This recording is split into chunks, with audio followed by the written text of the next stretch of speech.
میں آپ کے بعد بتانا ضروری سمجھتا ہوں کہ 2018 میں ہی یہ بات طے ہو گئی تھی کہ 2023 میں جب اسمبلی کے انتخابات ہوں گے تو احمد پاشا قادری صاحب اور ممتاز احمد خان صاحب کی جگہ پر کسی اور امیدوار کو موقع دیا جائے گا۔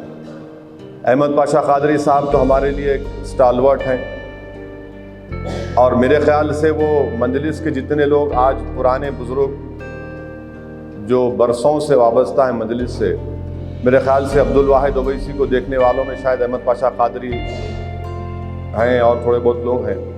وہ ہمارے والد سلطان صلاح الدین اویسی کے بڑے قریبی ساتھی تھے۔ احمد پاشا قادری صاحب کی جو خدمات مجلس کے لیے ہیں وہ ناقابل فراموش ہیں۔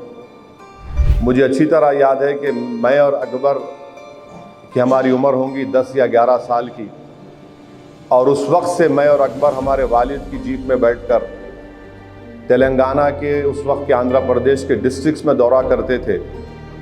تو اس وقت میرے والد کے ساتھ، سالار کے ساتھ، احمد پاشا قادری صاحب، مرحوم رحمت حسین زیدی صاحب، اللہ ان کی مغفرت کرے، شیخ محمد اختر صاحب، یہ لوگ جاتے تھے۔ میں اس زمانے سے احمد پاشا قادری صاحب کی وابستگی کو دیکھا ہوں۔